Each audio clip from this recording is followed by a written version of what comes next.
केसी त्यागी, आपका इतना लंबा तजुर्बा है, अनुभव है, ये जो राजनीति हो रही है अपमान केंद्र बिंदु में है। अब अपमान किसका हो रहा है? देश की जनता का अपमान हो रहा है या व्यक्तिगत अपमान किए जा रहे हैं, या ये राजनीति हो रही है और इसमें मौके भी तलाशे जा रहे हैं?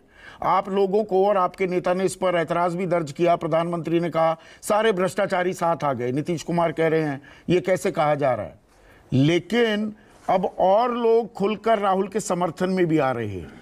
ये लामबंदी, पेशबंदी की जा रही है 2024 के चुनाव के लिए क्या?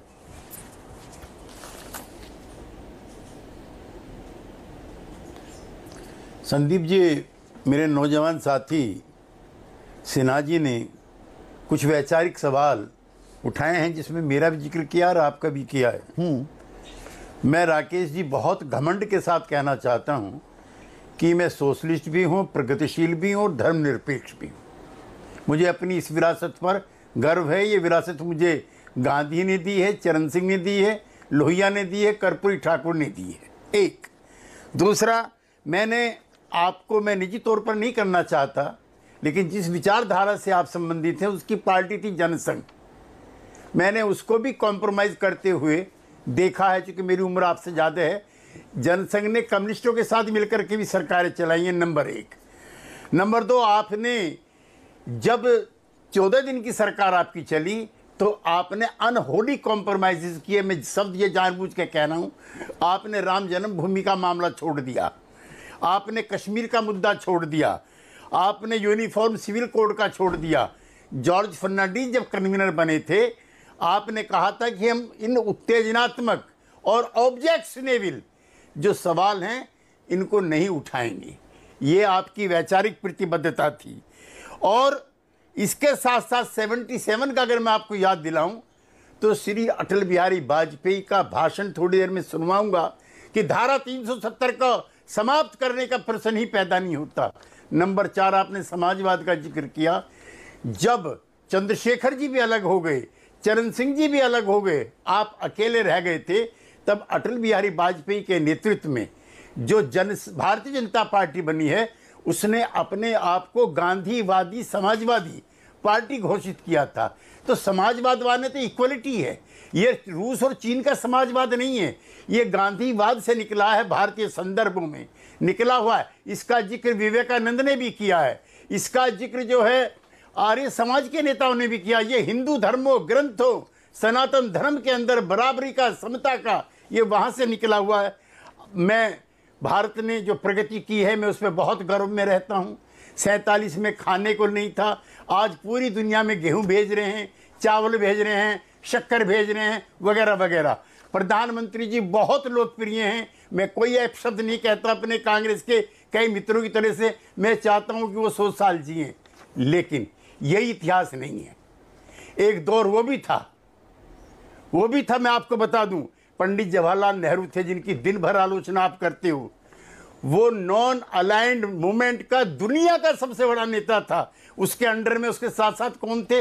चाउमेन लाई, अब्दुल गुलाम नासर, मार्शल टीटो, सुकार्नो, एन करूमा, उनके हाथ लेकर के बांडुंग कॉन्फ्रेंस जो हुई थी इंडोनेशिया में, वो इंट्रोड्यूस करा रहे थे। वो था भारत का गौरव।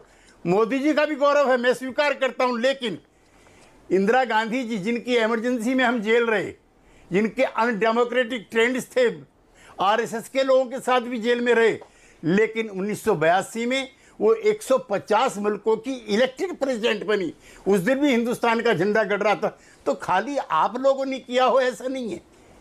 लंबे समय तक हम भी आपके साथ रहे हैं, लेकिन आप ऐसे नहीं थे। और जिस संगठन से आपका लगाव है उसमें है देश प्रथम, पार्टी द्वितीय, और व्यक्ति जिसका आप गुणगान कर रहे हो तृतीय। तो ये व्यक्तिवाद जब आता है तो हम कांग्रेस पार्टी में से जो हमारे नेता अलग कभी कभी हुए होंगे, हमने इंदिरा इज इंडिया का भी विरोध किया था। नीरजा जी हमारी मित्र बैठी हुई हैं, जेएनयू में पढ़ती थी उस जमाने में,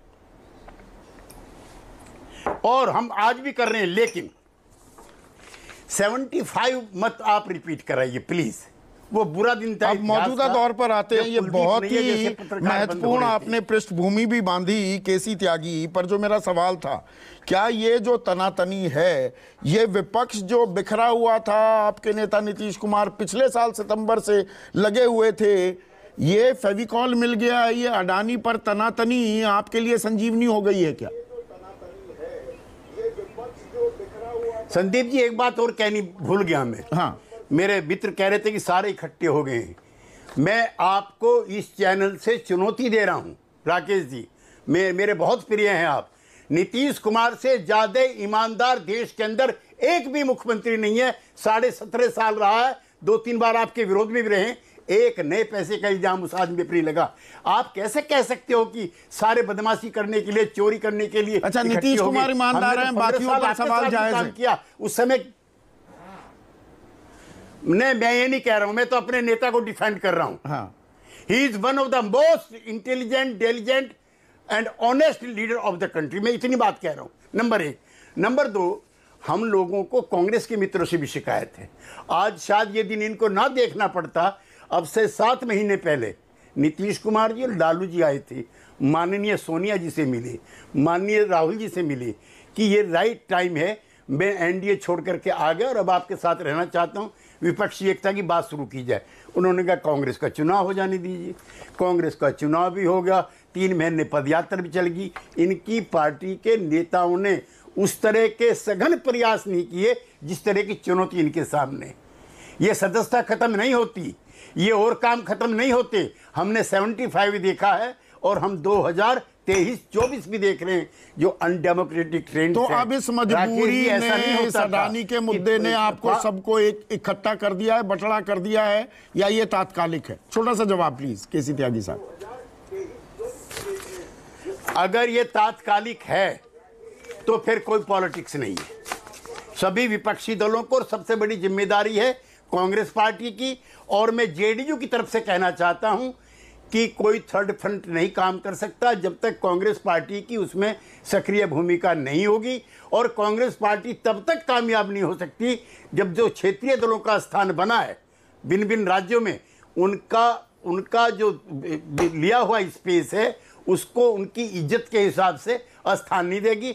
और अगर इसमें फेल किया तो कांग्रेस पार्टी जिम्मेदार होगी, क्योंकि सबसे बड़ी पार्टी ये है, सबसे ज़्यादा दिनों तक काम किया है, सबसे पुरानी पार्टी ये है। लोकतंत्र के लिए, धर्मनिरपेक्षता के लिए इनके जो पुरखे थे जवाहरलाल नेहरू और महात्मा गांधी और सुभाष बोस, सरदार पटेल, ये उसकी विरासत की पार्टी है। तो अभी बड़ी बहुत पानी बहना है और आज विपक्ष की एकता की धारा में।